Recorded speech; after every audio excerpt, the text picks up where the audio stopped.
Happy birthday! Happy birthday. Actually, I will take a brief moment and say upon the stream, please wish a happy birthday, all of you, to our dear friend Farzu playing Farzu tonight. But we'll discuss Farzu, your birthday, when we get to you, because we're going to take a brief moment before we hop into our first adventure here, the Armerry, to introduce our characters. We have Droglar BrightzFist first. Droglar, hello. Hey, how's it going, Pete? I'm doing pretty well. How are you? Nah, can't complain. Droglar, you seem to be, well, you, along with all of the kind of heroes here in DnDTime, to recap a little bit for those that may not be filled in on what happened, in the previous week here.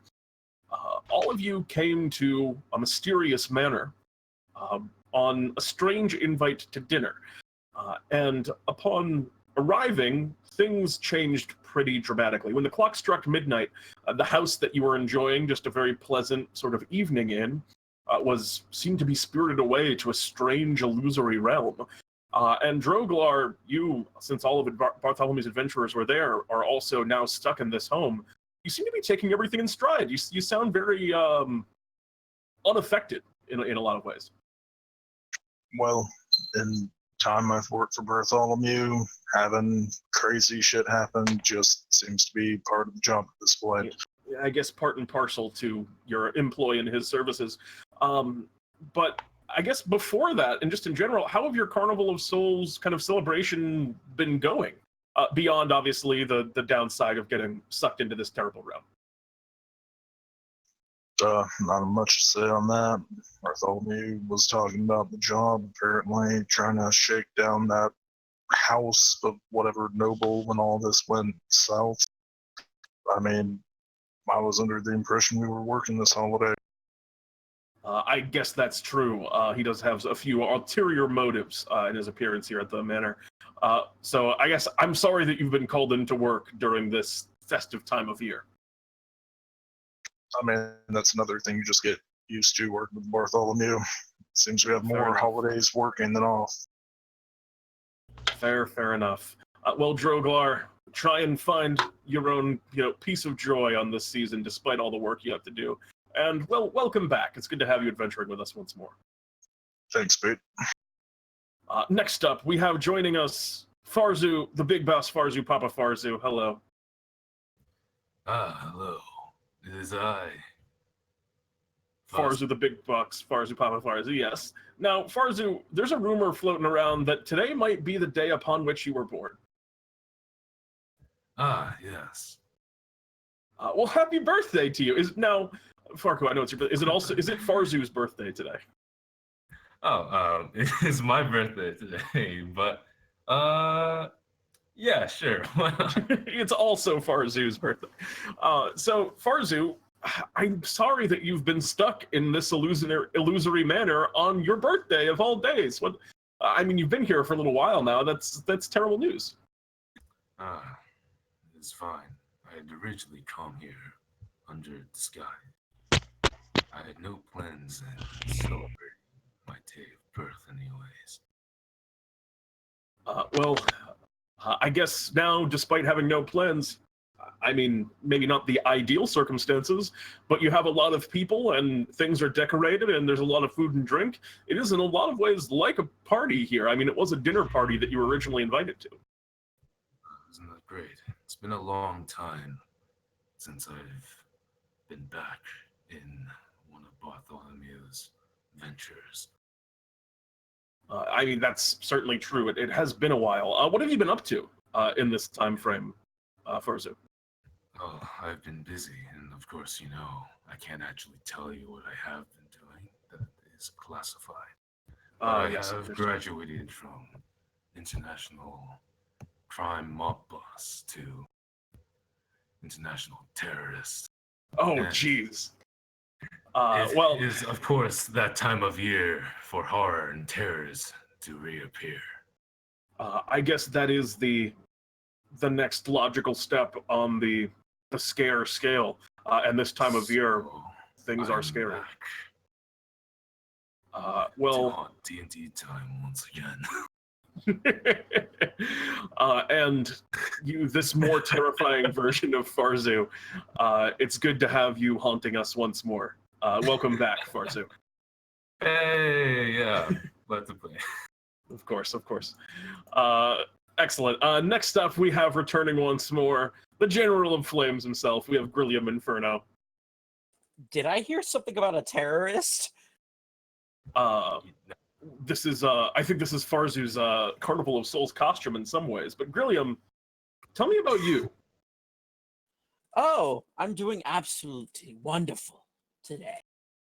And I really could care less that I'm trapped in some illusory place.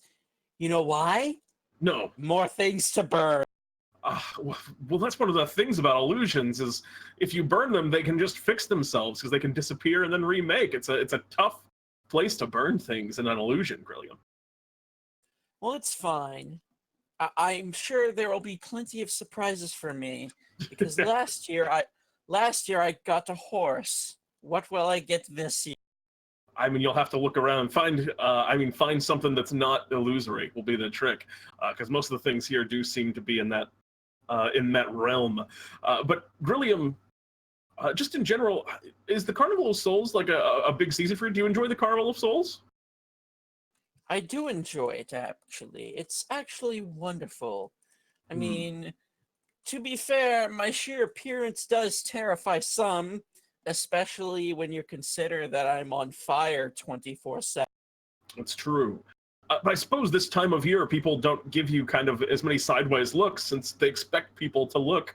A lot of people probably assume, oh yeah, you're out in costume. It's a very elaborate costume. Except it's not a costume, it's Well, of course. my body. Of course. As is your horse, truly also a horse on fire, your nightmare steed. But Grilliam, I welcome you back. It is good to have you with us once more. Thank you. And last, and of course not least, we have Sotaria Avenia here. Hello, Sotaria. Yeah. Why doesn't anyone ever listen to me when I say it's a trap? Well, in Bartholomew's defense, he did also know it was a trap. But Sotaria, I mean, he was blinded in a lot of ways by the treasures that were rumored to be here in this manor, and I know they found a lot of them. Have you been also, Sotaria, in your time here, been looking for loot? I think we lost them. It looks like she tripped. She'll probably take a second to really get back into talking for her. Yeah. Oh no. Hello. I was saying it looks like there's a Bartholomew was kind of sending people around looking for gold and for treasures and things in the manor. Apparently it's loaded. Has Sotaria been just taking some things here and there? That's the only good thing about it. Yeah. There's you gotta find a silver lining in any bad situation you're in. That's the only good silver lining, but I still got to take care of that fortress that I still haven't fully taken care of yet. Haven't fully fortified yet. There's only so much you can do with a hyperactive cat and an emo bird. I suppose that is true.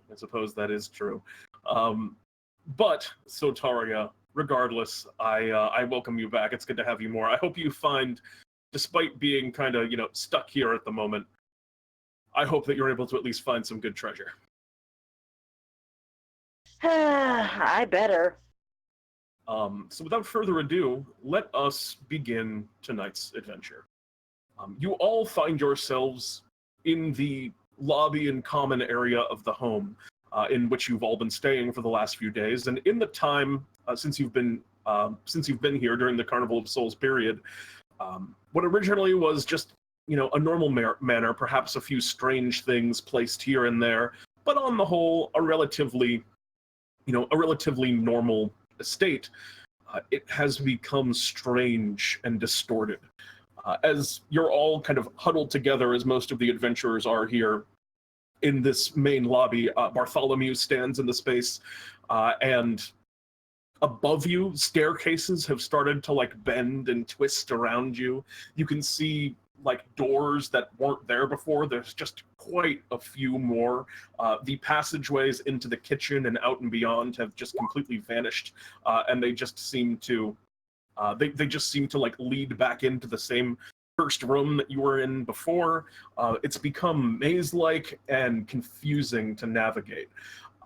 But Bartholomew has you all kind of gather around in this house after this incredible shift, and he's addressing both the four of you and just kind of the general adventurers here in this space. Bartholomew kind of leans in.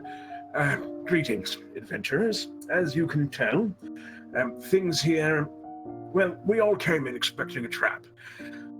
We knew that there was loot, and we wanted to take it. And, well, now we've found ourselves in a bit deeper over our heads than we maybe bargained for. Lemmec really outdid himself this year, and, well, predictably, since, well, Lemmec, as you know, showed up here, did not have an invitation, tried to pretend he was just a guest, but obviously magic of this power could only be his doing. So, I need you all to track him down, as it were.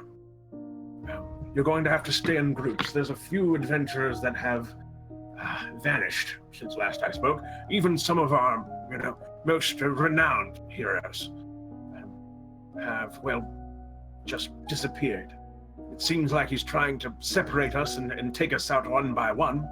So, well, part of our plan is we need to make sure you stay in well-formed groups.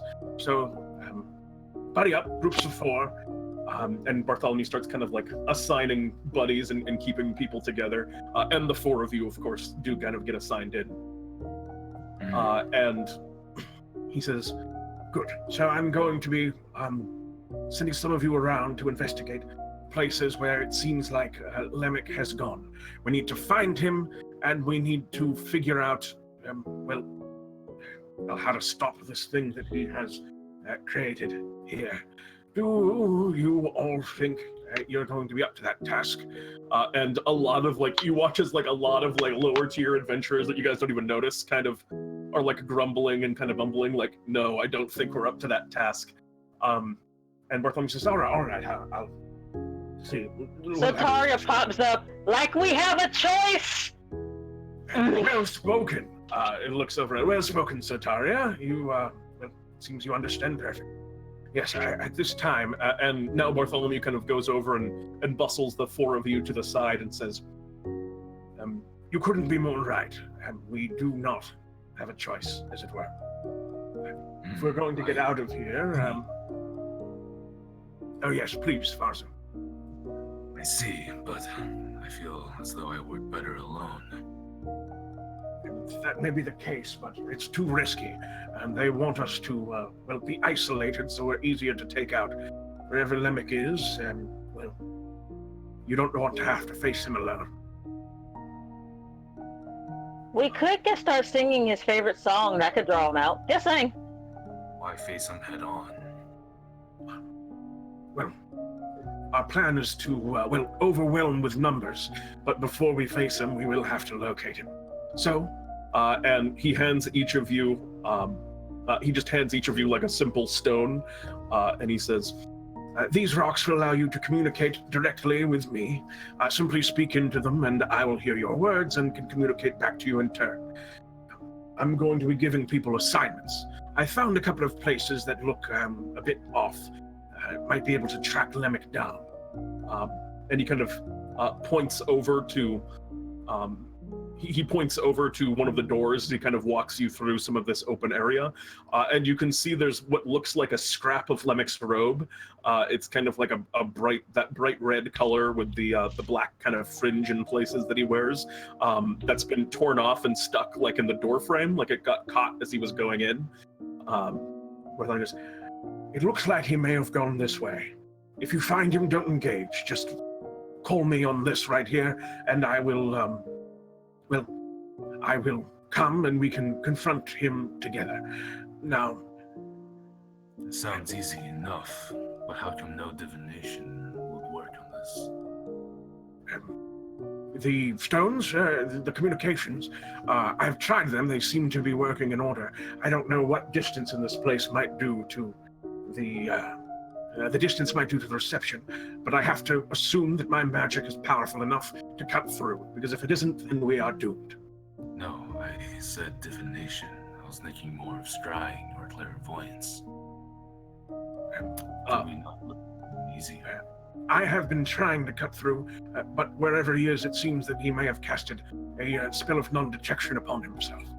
Very well, then I will prepare something else to find him. Yes. You check in there. And I will prepare a nice fire for if Lemmec tries anything. I will incinerate him until he is ash. Again, I can't repeat this enough, Grilliam. Do not engage. He is, well, at the end of the day, he is still a lich. His power is not quite mine, but, well, he's obviously grown in skill considerably to make something so elaborate as this. He kind of points around and looks at the Escher-like interior of the mansion that now kind of exists. And as you're going through here, whenever you're checking, whatever lies beyond, make sure you examine the room as thoroughly as is possible.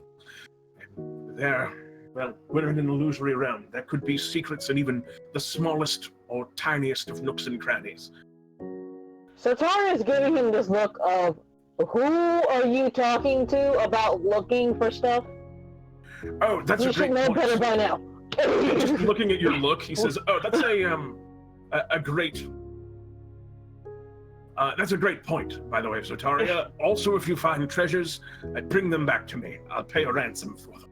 Really? I mean, so long as we're here, we might as well collect stuff, right? Someone into ass. Is this a magic I'm not aware of?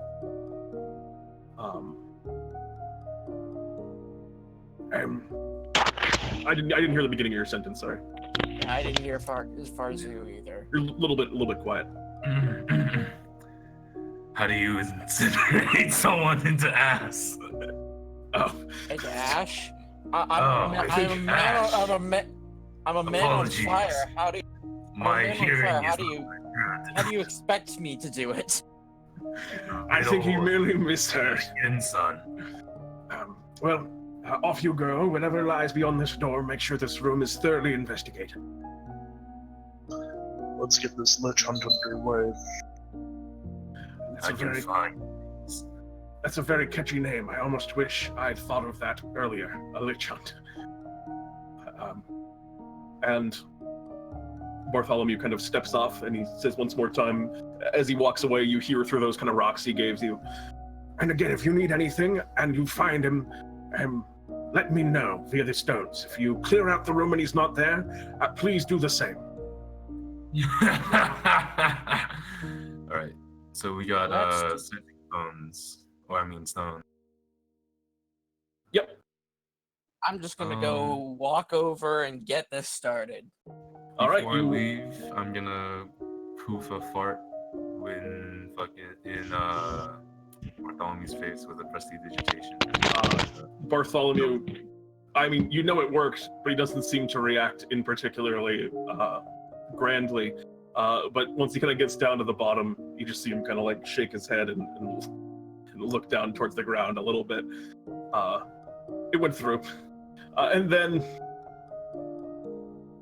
you guys, Grilliam, so you go up to the door and you kind of pop it open, and you enter into a chamber beyond. There is a brief hallway that leads into an open area, and within that open area you can see you appear to be moving into what looks like an armory. The walls of the chamber that you enter, they have very beautiful and elaborate stonework that seems to be depicting various figures engaged in battle in really, like I said, really elaborate kind of like etchings that are all around.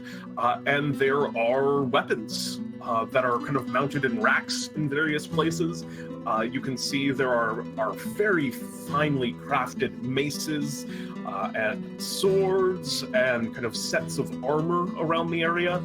And over kind of in the side of the room, you can see there's a bunch of stuff that looks like training dummies that have been set up around here. and all kind of, all around the space that you're in, you can, just see this appears to be, as I said, an army. There are an armory.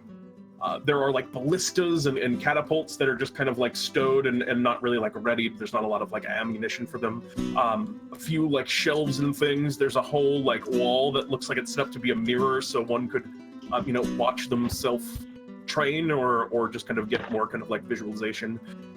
There are also like weights and things like that for training as well. Targets set up for archery practice, things like that. And yeah, that is the space that you're now kind of starting to come into. So Taria's going after the thing, after the armor first, but as she's walking away and making sure that Bartholomew really gets out of earshot, she basically puts it close enough to her mouth to basically spout out that we wouldn't be in this mess if it wasn't for the cheapskate of a wizard trying to see if he actually responds back, gets to basically be a pain in the ass as she normally is when it comes down to him. Yeah. And you just kind of hear, like, because you're kind of doing this, so it seems like you're just saying this without like him meaning to hear it, but you actually mean for him to hear it. Of course. Yeah. Okay. You just kind of hear in the same kind of. You just kind of hear in the same vein, just very faintly come back, like he's having a conversation with someone else. I'm doing my best to try and make a bad situation work. It just seems like I get no appreciation. It's just, and then it kind of cuts out. Come on, Sotaria. Let's not get mad at Bartholomew for this. No. You misunderstood the reason for me actually doing that. See, I wanted to keep some stuff, and now that I know that he actually is hearing everything we do, that means I got to return everything to him. So yeah. Anyways, come on, I'm searching the armor. In the background of that, Droglar is rummaging through the weapons. There may be some cursed items here. Yeah, so you guys are kind of looking through, Droglar, you're rummaging through, and the weapons, they're non-magical in nature, but they are impeccable craftsmanship. They are perfect, just steel and iron. There are a number of maces with well-wrapped leather handles and just, glimmering, glimmering smithsmanship, smithery, and yeah, they look absolutely perfect, unused as well. There's no like stains of blood or signs of any battle on any of these. I shamelessly steal a good handful of them. Yeah, and the place is equipped with seemingly anything that you desire. As you kind of remove, you're just taking some various things, trying some stuff out. As you pull out like a halberd first, we'll say, you take it out and you watch as just in the spot, another one just seems to form and just come into being in the empty area. Is of equally fine craftsmanship. It is identical. I start ripping them out as fast as I can to see how many it can generate. All right, as you kind of take out another one and you're just start kind of like going through it, once you get to about 10, you see the first one that you took out just kind of disappears, but another one kind of still continues to pop into the place, creating almost like a cycle of them. So that's how they do it. I think this is an illusory trick. I don't think these weapons are truly real. Well, do you want to have a sword match, Grilliam? See how real the metal is? Don't test me, Farzu. Or that was I mean, if you want Farzu to get on that too, we can have a 3-way, 4-way spar. It won't be 4-way. You boys can bloody yourselves up. The girl's gonna stand over here and watch you guys be stupid. I have no time for this. We have to get out of here. And this was something we'll talk armor in just a moment. Because this is something I neglected to mention. But I forgot to ask you guys, before you came to the Carnival of Souls, Bartholomew had left out a trick-or-treat, a take-one basket of magic items. Which magic items did you guys take? As you guys all get a free magic item from the list that was on the website. Have you had the opportunity to pick those out? Yeah. Yes. What'd you guys take? A pile of leaves. Took the leaves. Excellent. Same. Leaves. I took a skull with a candle on it. Very cool. I And picked up a Droglar? seasonal helmet. Somebody just left the cloak on my lawn, and I was like breaking it. Bottom leaves, and I was like, oh, there's a cloak under here. Just these leaves are weirdly stuck together. This is strange. Yeah, you guys grabbed a couple of the leaf cloaks, and then an occultist skull, and the helmet of the headless, I believe it's called. Yes. Very good. In that case, sorry, you guys. I believe it was Sotaria and Farzu. You were both going over to check out the armor situation, right? Yep. Because plate armor is magically unavailable in the DnDTime. Yeah, you look over and there is plate armor over here. Very, again, beautifully crafted plate armor. One of them, there's one that seems to be on kind of more display than the rest of them. Seems to be like dwarven in shape. It looks like it was armor that was crafted for a dwarf specifically, and it's carrying a very big spear at its side. You can see it has what looks like a sling that's kind of stuck to the side of it, and this like dwarven armor is just kind of standing up on a pedestal. Okay. And We don't need to be coy. It doesn't have a dick.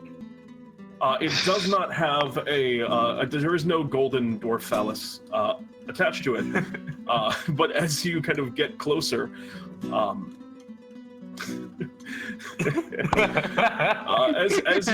it's a great question, reasonably asked. As you get closer, this dwarven suit of armor suddenly kind of starts to like animate and shake, and the head kind of cocks and turns over towards you. And a voice from inside kind of begins to kind of boom out in the space. Loud enough from where you guys are like sparring over the other side. Grilliam and Droglar also can kind of just hear this individual shouting relatively loudly. Who goes there in me armory now? Hello. Hello, Mr. Dwarven Suit of Armor. Suit of armor. I mean, I'm more than a suit of armor. I am a knight of some great renown. I wouldn't reduce me so quickly. And he kind of like jumps down off the pedestal, and the armor kind of like rattles a little bit as he does. And he begins kind of like walking over and around and looking over. So tell me, what are you all doing in the armory, or the Armerry, as I like to call it? My name is Jonathan Smith. We're trying to get out of here.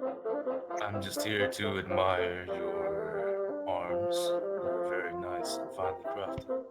Oh, thank you very much. Did not craft them myself, but I do keep watch over the place. I am actually the guard. The housemaster has assigned me to make sure this place is well protected in all of its forms. So all of the group of you aren't here to steal anything or invade or break the master's privacy in any particular way, are you? Question: Who is your master, if I might ask? And he kind of like thinks for a little while, and you see his head kind of like cocks to the side, and then he goes, "Oh, strange. I can't quite remember. Huh. Really now?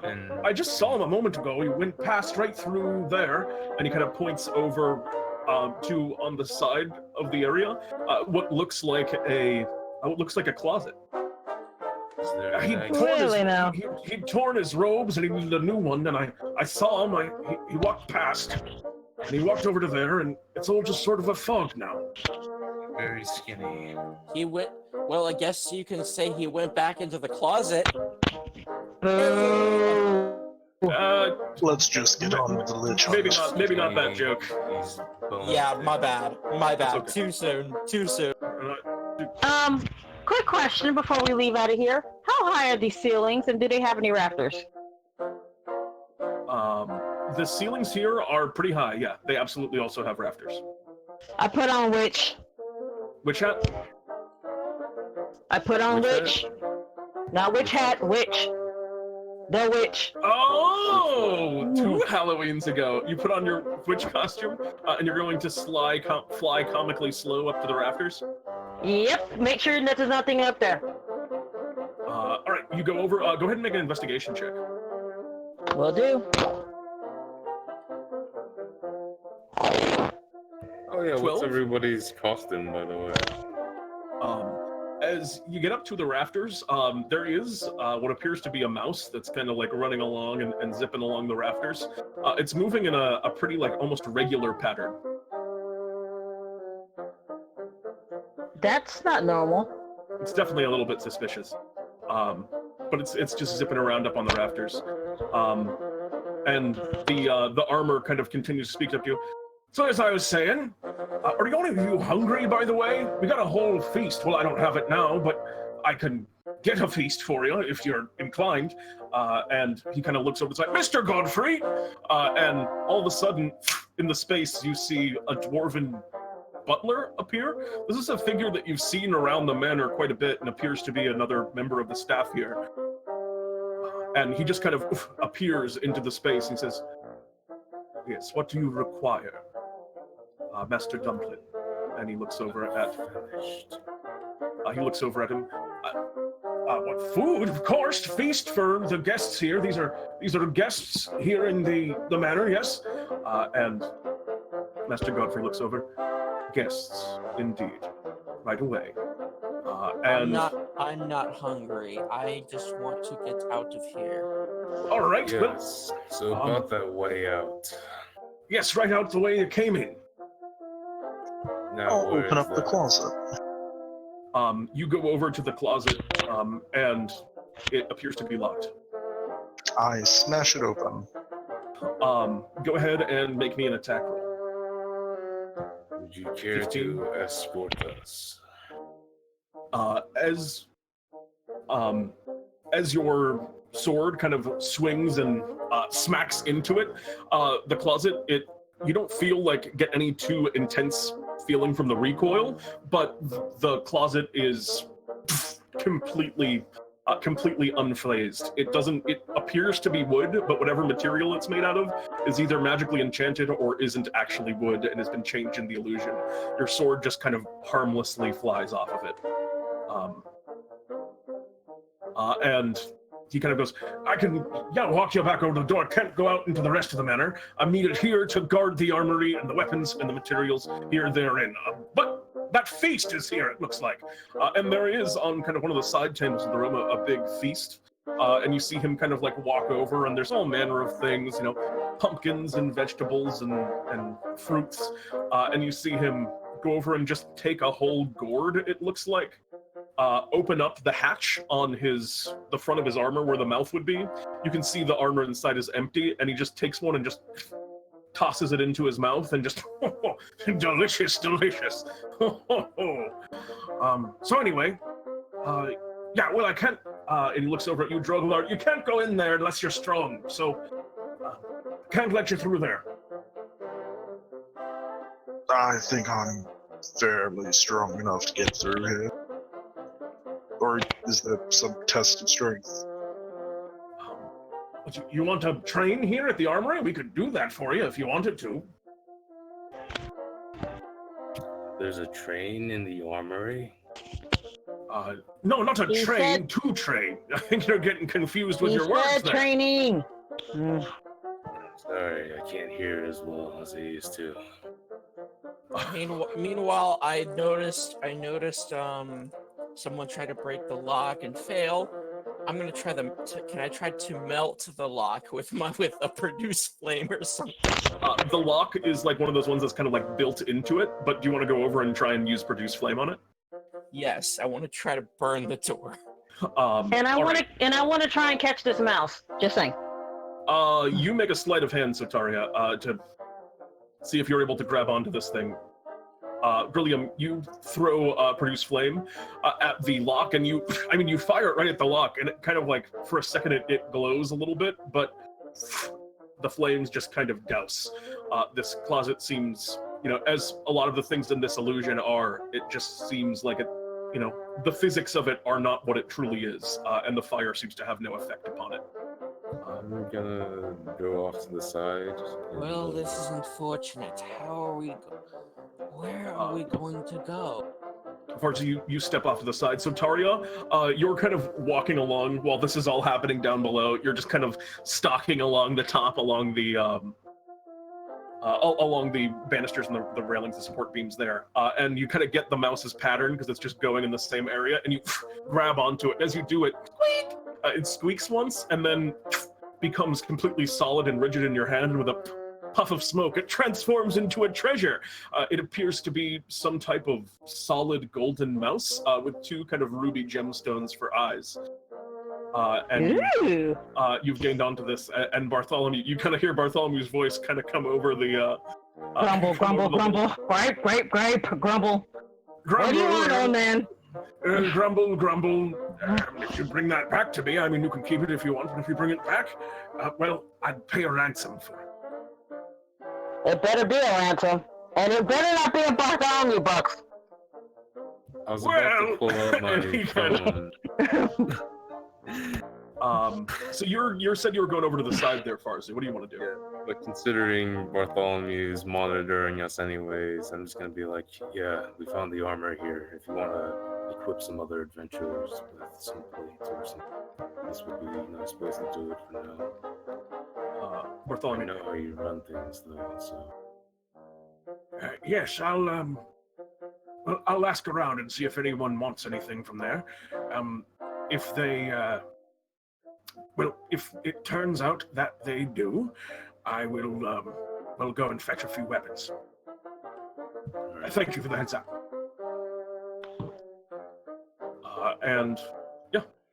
Meanwhile, Droglar, you were talking over to this. You were talking over to this armor about the kind of training, and he kind of continues after he just throws a few more loose like apples and things into his armor, which you can now hear kind of like jangling around about the boots.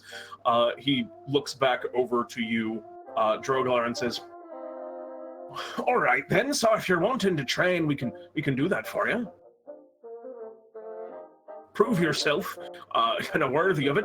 It seems you're all not trespassers here. You've been told you're guests, so I don't have any quarrel with you poking around and doing some work in the army. Are you interested? No. Sure, let's see what you got. Good. It's always nice to see people kind of grow stronger and make something of themselves in a way. Well, I want to look around the room if there's anything off besides the weapons and armor and everything while they're doing. Go ahead and make a perception check. Or investigation, whichever you prefer. All right, 16 is pretty good. So yeah, you're looking around the room, and there is definitely stuff that's off. I mean, for one thing, all those like halberds that had been taken out previously by Droglar and were just kind of like getting tossed on the ground, those have all disappeared. You're not sure when it happened. It must have been just when you turned away, but those are all just gone now, and there's just one in the original spot. You also, as you're kind of walking around, there's like that mirrored area of the training section, and you walk past it, and the mirror almost seems to like lag a little bit. Like you move your hand and it's not just a perfect reflection. It's almost like, just a couple seconds behind what you're doing. And you're also catching just about the seams and things. Everything just feels a little bit off. Another thing I'll say that you kind of notice with your perception check is all of these like carvings in the wall, all of these battles and things, there isn't a lot there that like necessarily screams Lemmec to you. It doesn't look like his usual sort of like taste and thing. It doesn't, been to the carnival and stuff. He usually prefers that more carnival aesthetic. But there's not a ton of that you're seeing. It's all just like these images of like past battles. Almost has like a historical vibe to it. Is there a way I can check these carvings for more information? Like a history check or something? Yeah, go ahead and make a history check. 12. The history, it doesn't quite like you know, it's nothing that really resonates with you. You can see a bunch of figures, you know, standing around fighting a dragon. A lot of them seem to be wearing armor similar to the armor of the individual that you see that's been talking to you this whole time, who the butler that was here for a moment mentioned as Dumplin, apparently is his name. But yeah, they look a lot like this person. Hey, sir, as I talk to the suit of armored dwarf person.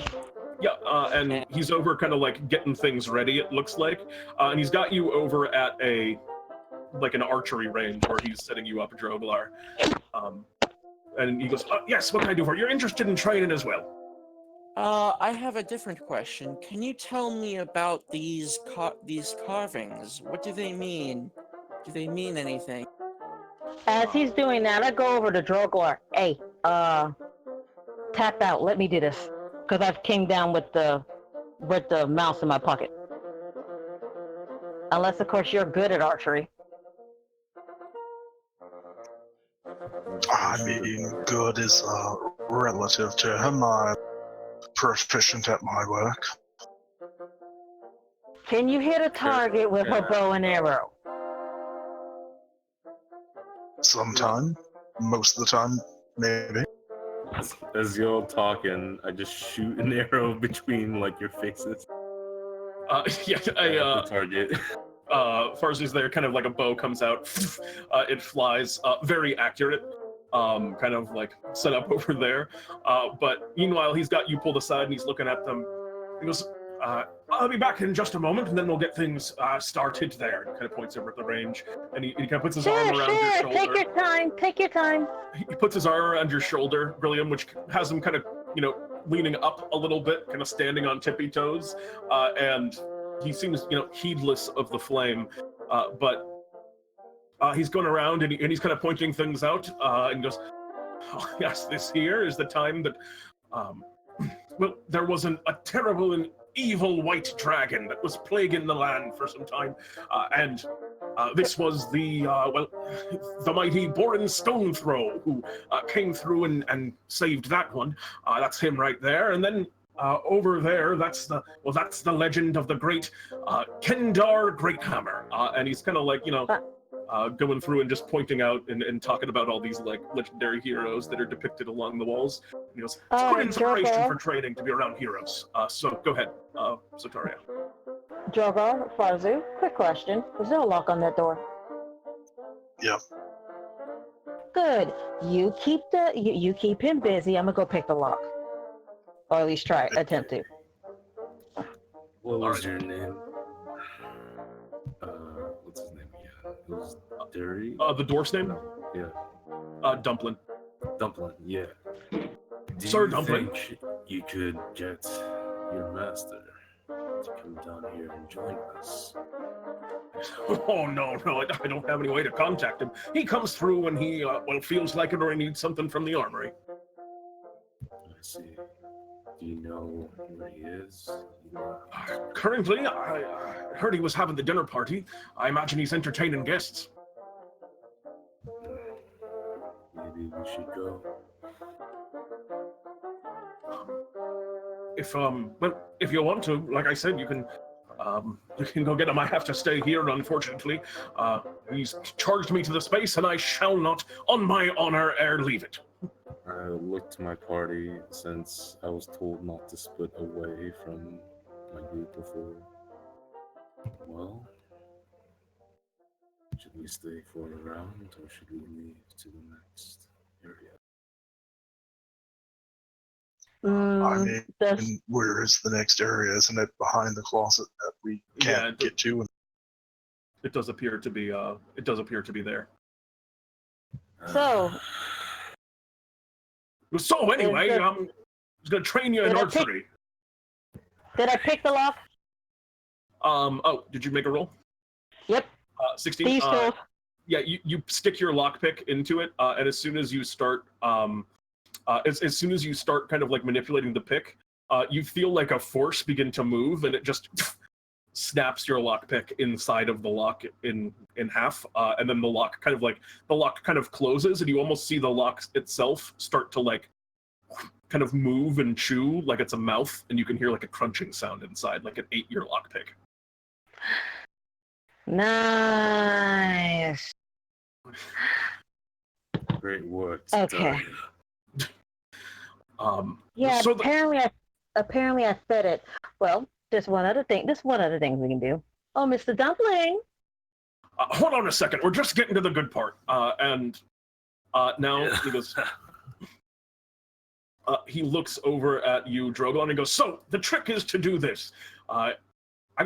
There's a few areas in which you need to excel in order to be as strong as Dumpling here. But let's start with the easiest of them." And he kind of, you see he takes out of his kind of side that sling that he was carrying, and he starts just kind of like swinging it around a little bit and heaving a couple of like pebbles that he produces.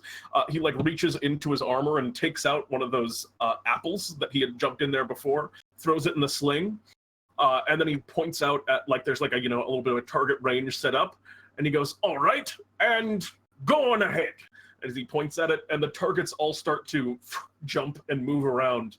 And then expertly, these like tiny minuscule targets towards the back, he just starts flinging apples on the sling and taking them all out perfectly with each throw. And he goes, looks back to you and he says, "All right, so do that, and well, you'll be at least proficient enough in ranged weaponry, and then we can move on to the next segment of your training." Just take him out with some ranged weaponry. That's right. Then we'll move on to your martial abilities, and then to magic. Sounds like a plan. I'll pull out a javelin and hook it at the small targets and back. All right, those are at what is the javelin range? 31-20. Okay, yeah. So those are at 60. So they will be at disadvantage if you want to do this. And he's kind of continuing to work. And I believe one of you, while this was happening, and you start tossing javelins. 10. All right, you throw the javelin kind of towards the back, and it doesn't kind of like it sticks into the ground short, and doesn't come close to any of these targets. They look very difficult to hit. And you're not sure how he just did what he did with those apples. It was actually a very impressive bit of slinging, especially with like a sling and such a clunky ammunition. Someone needed to ask Dumpling a question. Me? Yes. So Dumpling, is there a key to this door? Oh yes. Might I ask, where is it? And he kind of looks at you for a little while. I need you to make me no, he just looks at it and he goes, "That's a suspicious question. That door is only for the strong." Okay, so what's the roll? Define for he didn't the ask you for a strong. roll. He goes, I chime in. Define for the strong.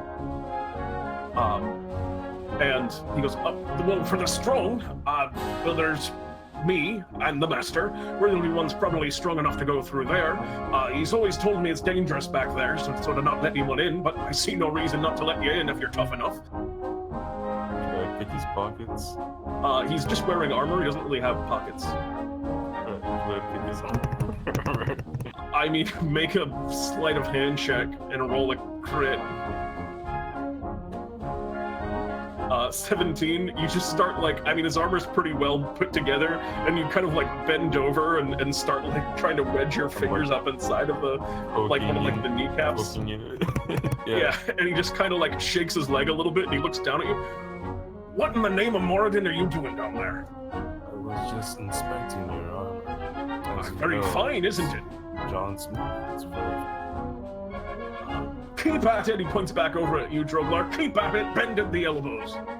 He goes, "I suppose if just one of you did it and you all have an area in which you excel, you'd be strong together. I could let you in as a group."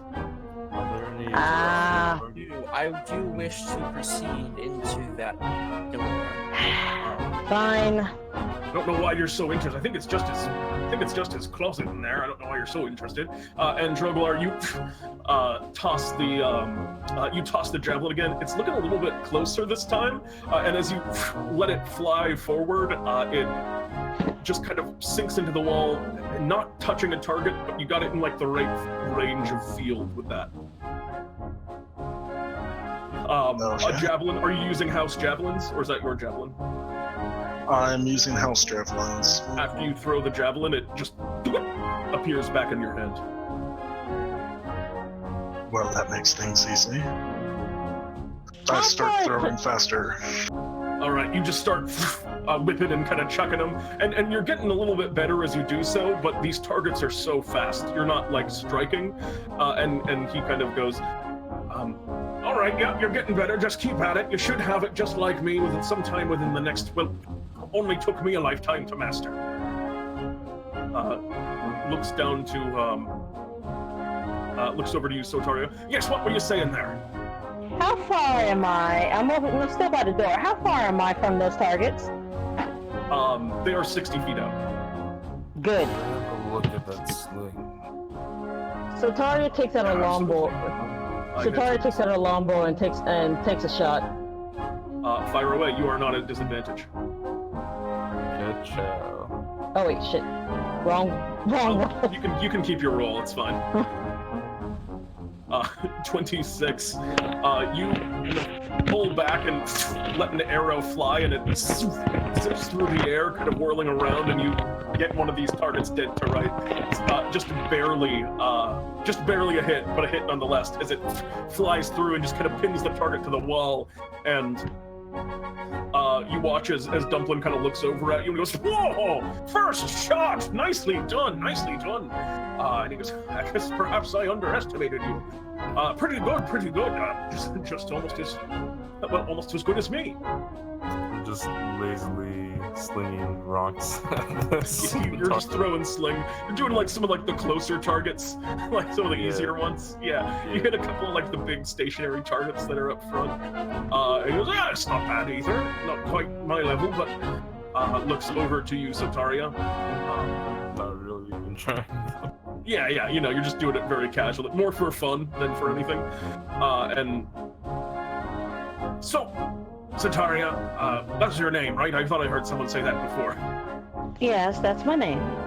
Very good. Okay. I think you're strong enough in the field of ranged weaponry that, well, perhaps now you might want to try a more martial art.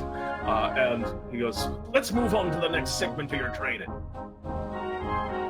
Well, if I have to prove myself to get in here, I might as well. However, I do not use many ranged weapons for... I already have... He's moving, tell him, don't make him go backwards, make him go forwards. He's already moved over to Marshall. Someone else take this. I'm not good at it. I shall handle it then. Wanna dance? I suppose I can at least match you on this. I can give it a shot. All right, and he steps you over to the side. Where the kind of like training dummies are set up. And he goes over to one and he goes, "All right, if you can take out a training dummy in a single hit, I'll say you've matched me in the category of, well, martial combat." Can I apply my sneak attack to this? Unfortunately, sneak attack does not help you against dummies. No. And he's there kind of crossing his arms and waiting now. And he goes, "Take it out in a single strike." There's these solid wooden things. They're roughly in the shape of bodies, but kind of like, you know, on like springs, so they kind of bend a little bit. All right, I set it on fire. All right, go ahead and make an attack roll. Or how do you set it on fire? Light a fire under it. All right, you just start to burn it. All right, you watch as it burns and it starts to take, and then It starts to like move up around it, and pieces of it are actually starting to fall off. And then all of a sudden, you just see a flash of light, and the dummy kind of fixes itself and goes back to normal. And he goes, "I like the strategy. Tactics ain't strength, though. You gotta take it out in a single big whack." That's cheating. 17. Go ahead and roll damage. 12. All right, you smack into it, and he just kind of like sees it like start to crack, and it kind of forms a pretty good gash in the thing, but then it just kind of re-heals itself and seems to sit back down to 0 as the illusion kind of refreshes it. I have not enough power, but I like your strength. It's pretty good. I attempt to impale the entire freaking dummy. All right, attack away. 9 will hit. No, 9 hits. It's just stationary. But 3 damage on it. You poke into it, and you don't it goes a little bit into it, not all the way through. And as soon as you kind of like pull your spear out, it just fixes itself once more with a little bit of a repel on the spear. I have an idea. So I'm gonna go up to a dummy. I'm gonna draw like a magical circle in the air that like turns blue, and then I'm gonna poke through it, casting booming blade. Excellent. Alright, rapier attack. Let's go. Ignore the sneak attack. Alright, so 10 points of damage, and then 11 with the thunder. 11 with the booming blade. Alright, yeah. There's an explosion, a loud sound, and he goes, "Wow!" As the kind of sound happens, and then he kind of like leans back and like is looking at the dummy expecting to explode, and then it doesn't. It's not enough damage. He goes, "I guess it's unfair of you to all expect all of you to compete at my level. Perhaps if you can get it in, well, as a collective, if you can make it blow up, I'll say you count as a group, since we're doing that for the archery too." I will crack my neck and have Is it made of wood? It appears to be made of just wood, but solid wood. Is it a structure made of wood? It is, I would call it a structure made of wood. Alright, my chainsaw does double damage. Absolutely. That absolutely counts. So are you guys all gonna do it at once, or are you gonna, or do you have like a different strategy? Yes. All right, what do you all do? I'm doing my own.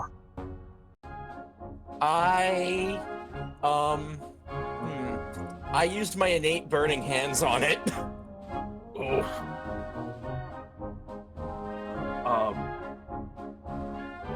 It can't move, so. Oh no, I mean it fails the dex save, no two ways about that. I don't know if I want to use the chainsaw. It's very limited. Do you want to use the chainsaw? If not, are you just going to attack it? Yeah, probably. Alright, so Yeah. Get that boom blade. you toss the bloom blade. That's 5, 10. Oh, nice! 18 plus 14. You're at 32, and Sotaria, the poison does not affect it, but you got the dagger flat out. Go ahead and roll that dagger damage. You'll see me with a chainsaw on my back. Just like if I'm real tired of this, I'm gonna pull it out. 32 points, or sorry, 40 points of damage in total. As you all kind of at once conjure your various attacks and strike it at once, it explodes into splinters as you strike it. And he goes, "Whoa! Impressive hit! Incredible!" And then he kind of like leans back down and he settles, and you just kind of hear almost under his breath, he goes, "I've never actually done that before." Legendary. A legendary strike!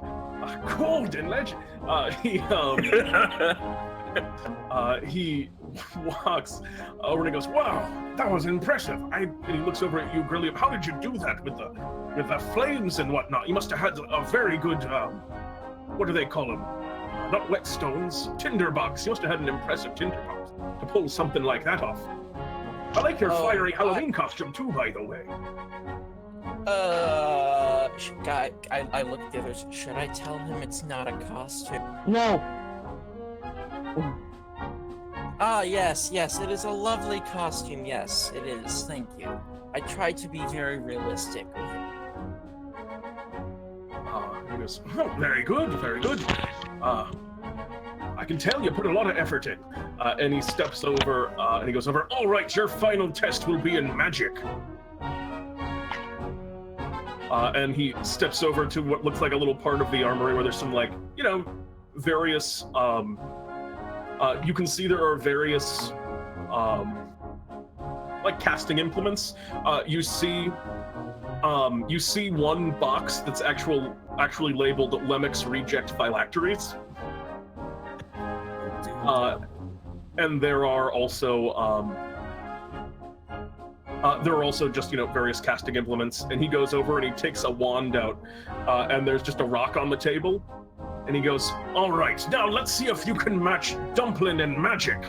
And he takes that wand and he points it at the rock, and he just kind of like waves it around a little bit, and after like maybe 30 seconds of him like haphazardly waving the wand in the air, the rock just kind of like slides over a little bit, and he goes, ha-ha! I cast Mage Hand and just the rock slide it back. And he looks over at you, and you see he doesn't have eyes, but he just stares at you, and from the void, you can tell if he did, they would be wide. And he goes, such sorcery! Your power rivals that of the masters! If your master is who I think it is, your master is really not that powerful. She says that under her breath. She says that under her breath. I use a second level spell slot to literally blow up this rock with a scorching ray. Alright, make an attack roll. I make 3 actually. Oh, make 3 attack rolls. The last one does not hit, but the first 2 do. 17 points of damage. Yeah, you blow up this rock. It just shatters into shards. A couple of them, you hear them ding, off of the armor. And he goes, God, some unsurpassed power! My gods! By the old gods and the new gods as well. Oh, dear. Oh. All right, yes, you've shown your power in the field of magic. I'm sorry. And he kind of, like, bows to you deferentially. And I'll just smash my rock with my magic sword, because that's magic and it counts. you had already, I was doing a group thing, but if you all have it, oh. And you also destroy a rock, and he, now that he's on the mindset of this is magic, like, he just believed you when he said it was magic, which it is a magic sword, but yeah, it's just raw strength that you're using to break it. Hey, all while this is going on, seeing that he's like really distracted right now, Sotaria is actually going to see if she can find anything inside him. You poke into his armor. I mean, again, it's gonna be really, you have advantage, but it's still you're gonna need an insane check. All right, yeah, 19's not gonna get you there. You need a crit. But yeah, you're like just trying to reach in the cracks in his armor. Like, you put one down the back of the neck, and he just kind of like adjusts the helmet a little bit, and he goes, you're tickling me, stop it. All right. Aww, but I can't help it, you're so handsome. Thank you very much.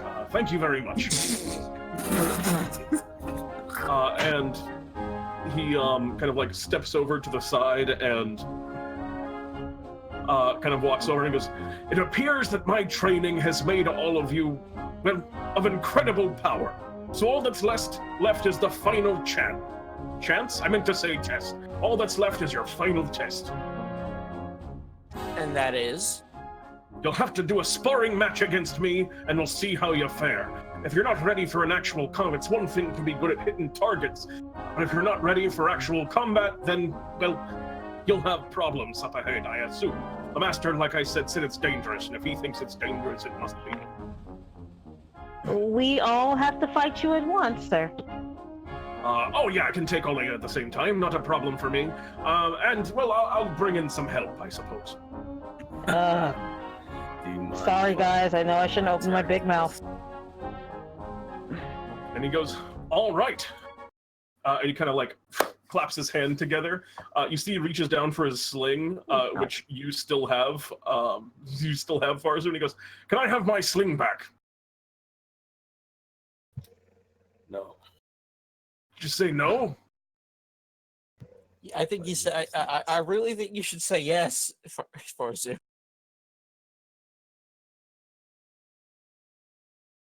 you just not give it to him? Yeah. I want to see him picking out another weapon. He's, oh, well, I guess if you're going to play dirty, and his sling seems like it was probably magical, but he goes over and just gets another sling over on the side of the wall, and it's just like a regular sling. It's not as, it's not as like fancy looking, and he looks, the armor's kind of just got its head down, and he looks kind of dejected as he walks back sad with his mundane sling. And he goes, all right. All right, then, let's begin. And he claps his hands together and kind of does like a motion with him. The armor kind of clatters. You can hear the various things inside of him clatter in a similar way. And you see off of the walls, some of those weapons begin to just fly off the shelves and animate and move over next to him and begin to also seem to also be engaged in the fray. I'd like you guys to roll for initiative.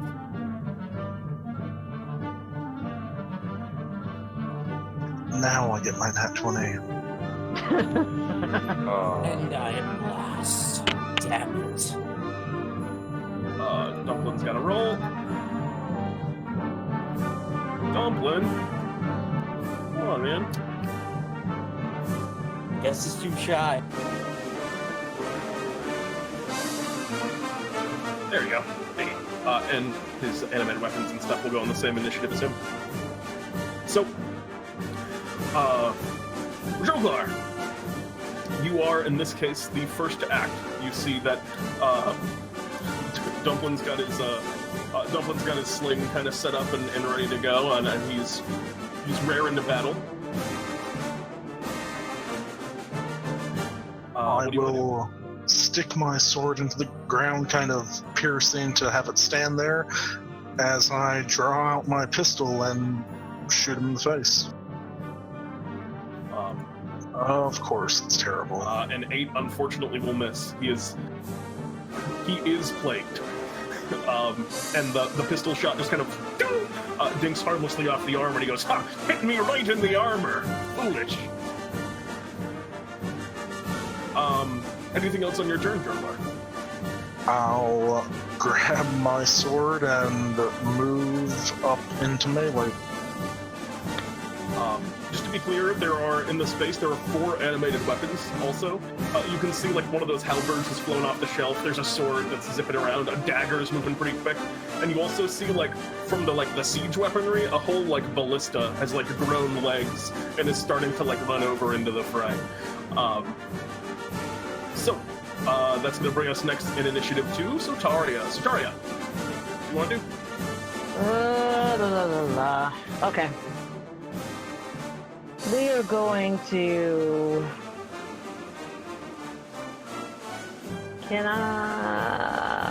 How far? I was over there because I went with a dagger attack. So he's how far from me?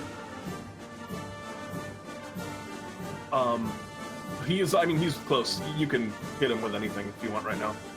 That's what I thought. Okay.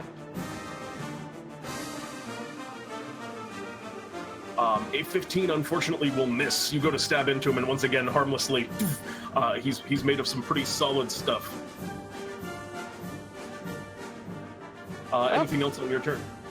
Disengaging. I'm going back. All right, you run in and try to stab, and as you get him, he goes, "Oh, not even close!" And then it was actually pretty close, and you step back. And that's going to bring us next initiative to Farzu. What do you want to do, Farzu? Alright, I'll sort of like max pain dive to the side as I cock my McGargus great bow, and I'm gonna shoot him up from 10 feet away. Excellent. I don't know what that weapon does. It is... Is that the shotgun bow? Yeah, it's the shotgun bow. Excellent. All right, go ahead and make an attack roll. Alright. And I'm gonna have my familiar come around from the other side and like flutter in his face to distract him. All right, he goes, "Rah!"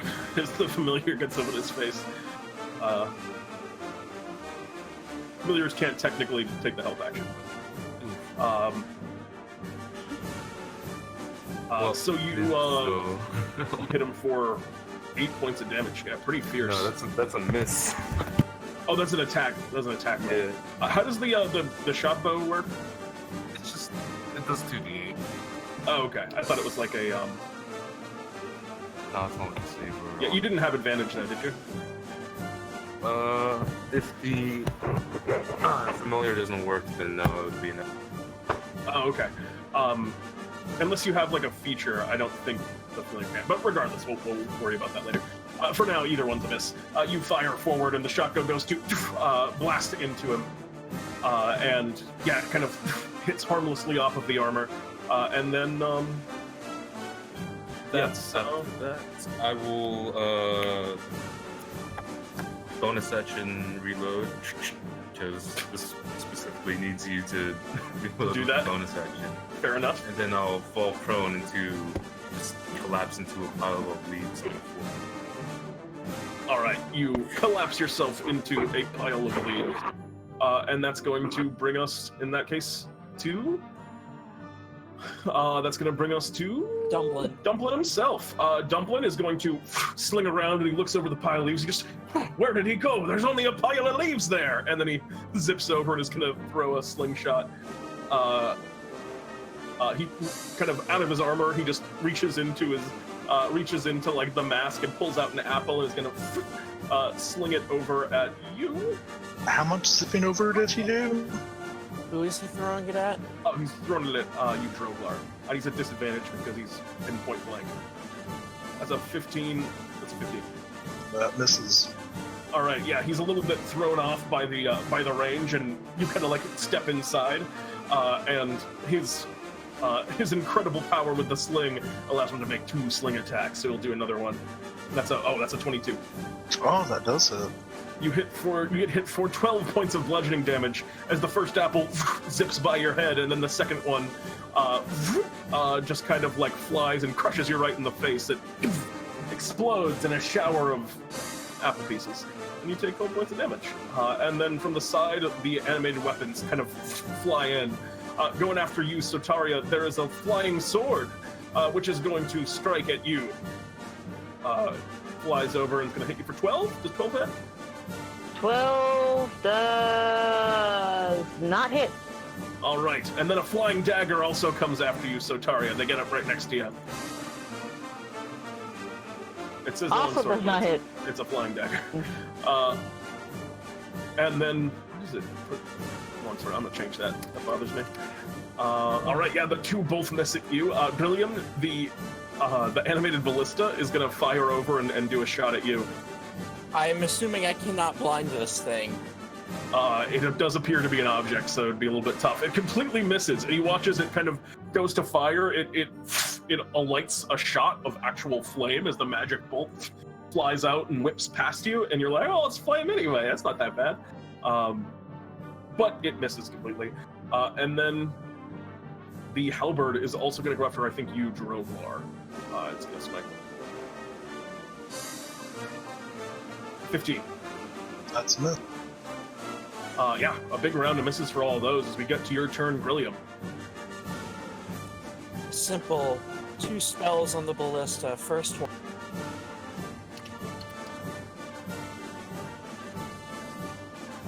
And second one is going to be a spiritual weapon.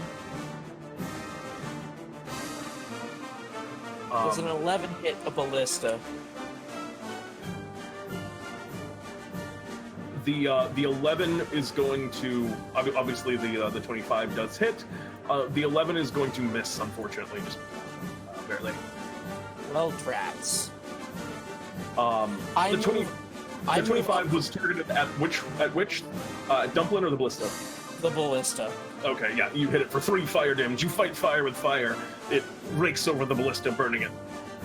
And then I get up close to the ballista so it can't like shoot me.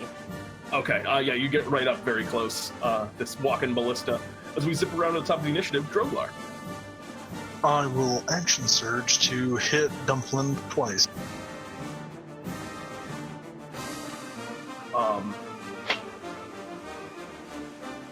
go ahead and swing away.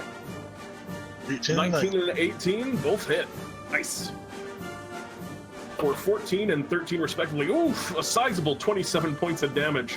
And you just bang with incredible force onto the armor, and it kind of like dents in places. And if this was a person, you know that like wound would have like cut the armor into their skin and then be in an immense amount of pain. But it just kind of breaks in, and he just goes, oh, heavy. Meaty blows even through my armor. I was able to. Strong hits. Anything else on your turn, Droglar? That's what I do. I will suck some wind. All right, you gain some health back, and you're almost back to where you were as we move next to Sotaria. I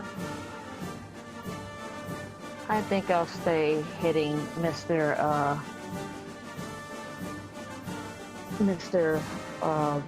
Dumpling. So there we go. Dumpling is going to take that 25.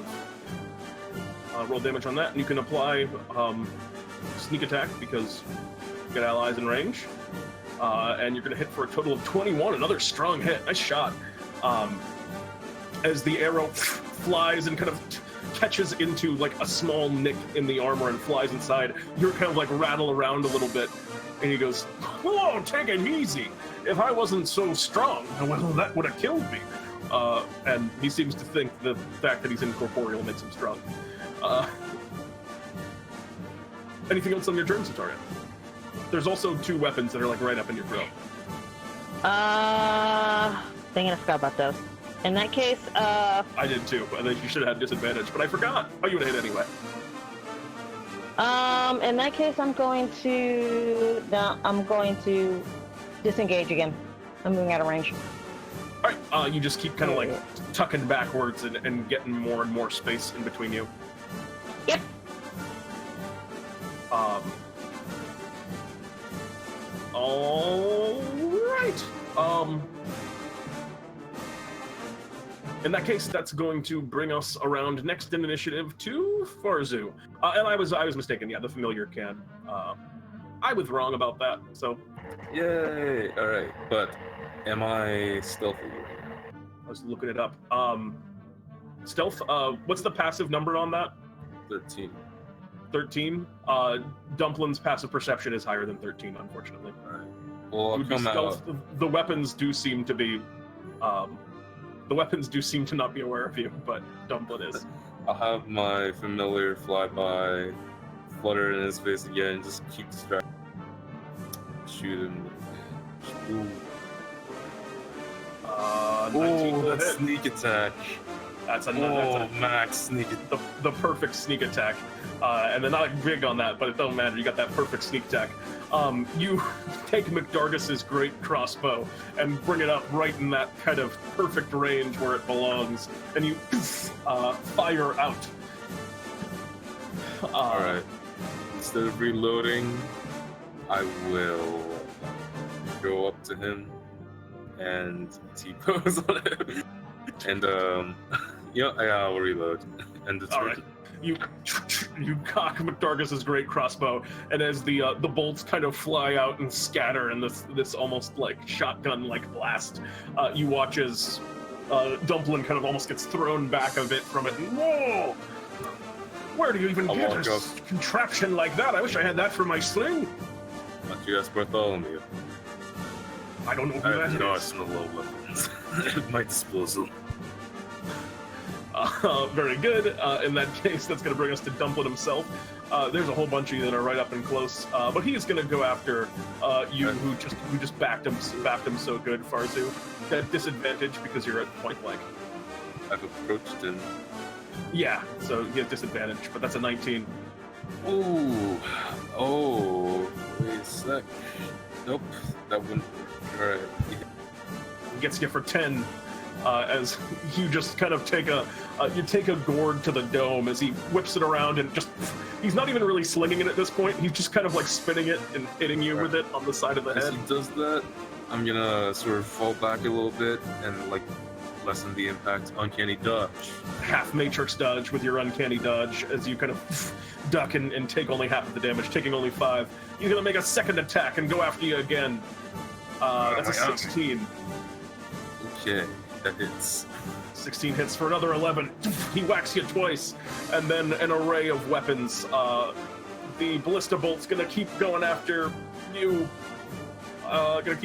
Grilliam. It's a disadvantage because it's at close range as you guys are getting up in on all these guys. That's a 14 to get you. 14 does not hit. Nice! Over on the other side, there's a dagger and a sword. They continue to pursue Sotaria. The dagger, 10, misses. The sword is somewhere, and I'll use it to attack now. The sword is a 17, and that is probably... That hits. Only 2, though. You're fine. And then the halberd, Droglar, it sweeps at you. 10 will miss. That is a miss. And that's all the foe's turn as we zip around to you, Grilliam. Well, I'm just gonna do this. All on the ballista.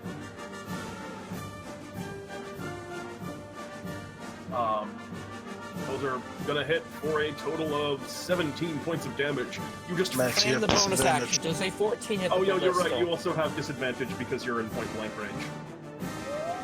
It's a magic range attack, though. Just as the ballistas is, I believe that is the same thing applies. I'll roll 3 more times then. I'll just roll 2 more times. That 8's not Yeah. gonna cut it. Didn't Dumpling have disadvantage against me? The dumpling rolled with disadvantage against you. Yeah. He's just rolled. Does the spiritual weapon He just has hit, though? a big hit. The spiritual weapon will hit. That is correct. And the 11 and 9 unfortunately 10 both force. miss. So the 10 10 force force will damage. connect. End my turn. Very good. You hit it for 10. It's cranking. It looks like it's almost destroyed as we move. Oh wait, no, I'm sorry, I miscalculated. No, that is enough. You smash it into the ballista, and the ballista cracks and breaks under the weight of the damage. So there's a ballista down as we zip next in initiative to the top. Droglar, Gonna keep smashing Dumpling. bring him down. 24 will hit for 12 points of damage. Another batter into Dumpling's armor. Dumpling's looking, the armor's looking like it's now he's having a hard time like walking around and supporting himself as it's so like dented in. It's just like, it's a very like awkward balance that he's trying to run. As we move next to Sotaria. I'm sorry, anything else on your turn, Droglar? That's all. You know what? I will join the T-pose squad up in this guy's grill. You T-pose on this fool as we move next to Sotaria. What's all by me? I got a dagger and a longsword. Yeah, you got a Well, dagger and a longsword that are both coming after you. Okay. I'm going after that longsword first. Do it up. Oof. A 12 will unfortunately miss. Man. It clatters against it, but leaves no meaningful impact. Disengaging again. All right, you step backwards and away as you're going to use your bonus action to disengage, and you continue to space yourself. You're on you're getting near to the back of the armory at this point, as you're kind of pushing the edges of the space. We move next initiative to you, Farzu. What do you want to do? My knees. I'm getting too old for this. Alright. Let's pull up the rapier, drop the crossbow. You can have it if you want. Have him play with his toy. I'll even give him his his old sling back. Alright, it's time to play dirty. I'm gonna move up behind him, slide in between his legs, and poke up with my rapier. Yes, booming blade.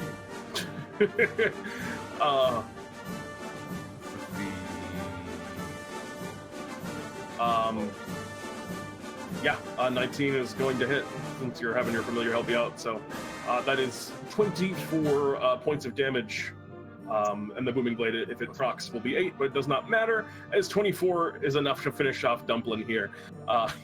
When you describe your killing blow? Yeah, so I basically power slide in between his legs and like thrust up, and he'll like splatter into bits of armor and pieces across the room. Absolutely.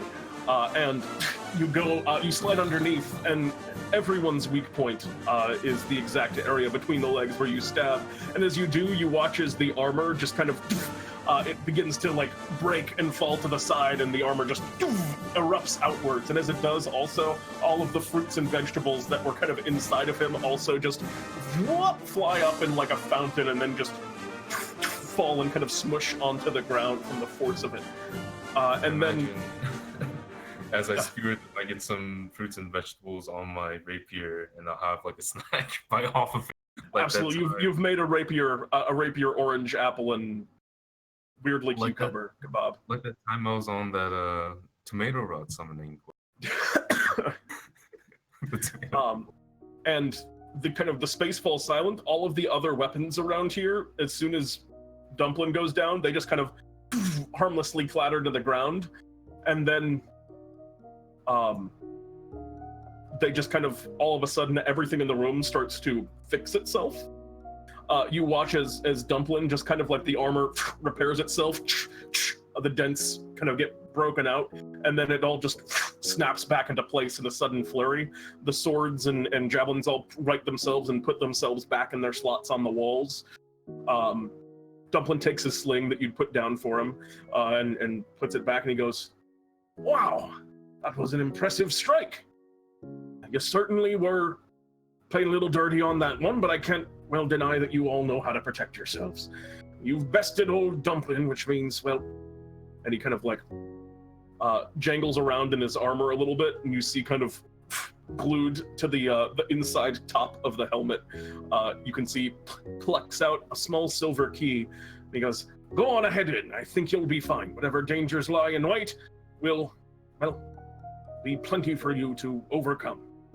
Damn, Sotaria, I knew he was hiding it in. Very well. I'm ready to face what lies ahead. Let us enter the closet of doom, or is it a closet? It's I a don't closet. know. It's like a care. big, more like a wardrobe. Yeah, you go up and you place the key in. I imagine Sotaria, you do this, and like before, when it goes to like eat down on it, it starts to like chew and bite, and then it just stops, and the key turns easily, and the closet opens. And within, you see what appear to be a whole bunch of robes. They all have the kind of like the wingtip shoulders.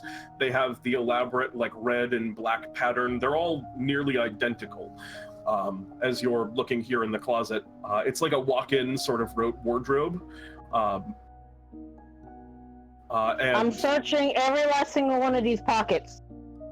absolutely. I'll give Bartholomew a heads up that we're moving on from the armory into Lemmec's closet. All right, and you kind of give him the heads up, and yeah, the space you're in, it's not massive that you're going on into, but Bartholomew is very good. I'm glad to hear you got through. So there's nothing in the armory then, or I guess this is the last thing there. That's right. All right. Yes, I've been listening in to an extent. I'm glad to see that you overcame Dumplin. He sounded like a impressive individual. And you all begin searching around. Sotaria, make me investigation as you're looking in pockets and things.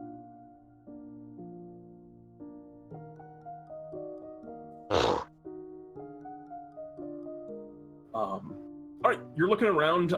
You're searching pockets, and you find a few like loose coins. Nothing particularly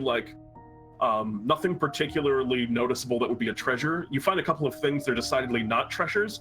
It looks like Lemmec occasionally carries electrum pieces, which is monstrous in its own right, by the looks of things. But you also You also find, as you're looking kind of along the back of this closet, you can see there's a little bit of a panel, and it kind of pulls aside, and therein you can see what looks like a board, and it has all sorts of different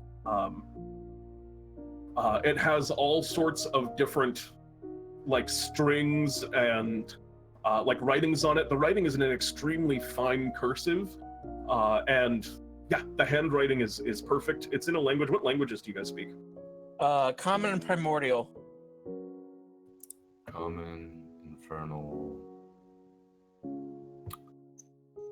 Common and Nord. Common, Elvish, Dwarven. All right, Sotaria, you are the only one that seems to be able to read this. It is written in Dwarven, and what it says, there is one thing on the kind of the bottom of it. Most of the cursive is in Dwarven, but on the bottom of it, it does say just in common and in like kind of caps, Lemmec's secret plan, Carnival of Souls, underneath it. Ooh. But reading through it, plan. yeah, no, it says that. You all read that, but you start kind of reading through, and in this very beautiful Dwarven script, it reads, it basically just describes how he's going to lure Bartholomew's and his adventurers into his trap house with a false invitation, and then take him out. So a scary house, haunted. Well, good excuse for me to burn him. Really, Limerick, that's your great plan. Bartholomew speaks up. Seems like it worked. What did you find? Limerick's great plan. What his plans? Excellent. What are his plans? What are this place's weaknesses? What he's already done. Well, and he kind of like, well, I guess come on back then. Yeah. You guys step out of the area, having uncovered Lemmec's sanctum here. It looks like, and you walk on by, and you're moving past. You notice before that the mirror, Grilliam, seemed to like lag a little bit, and as you kind of walk by it, those reflections in the mirror, Grilliam, you notice everyone else is just kind of moving back. Your reflections in the mirror, all of them stop and begin to just stare and watch everyone else kind of moving through the room. And then they step out of the reflections. And you see those reflections cast a reflection, and then those ones step out as well. Those of you who are walking across the room, you're moving towards the door, but the room just seems to be elongating and stretching. The armory that you were in, as you've entered back into it, Dumplin no longer seems to be here. And with each step towards the door, the distance seems to increase. You're never quite reaching the other side. And You should stop moving. an army... Oh, go ahead. I'm really getting tired of these illusions. Bartholomew. And he doesn't... Bartholomew! he doesn't seem to come in as this army of yous begins to march towards you with deadly looks in their eyes. Army of yous? Oh no. And Yeah. with that, I think we fade out of our first adventure of the evening. Thank you guys very much for playing and completing our first adventure, and we'll be back soon with a continuation of our Halloween event here. Hold tight, everyone.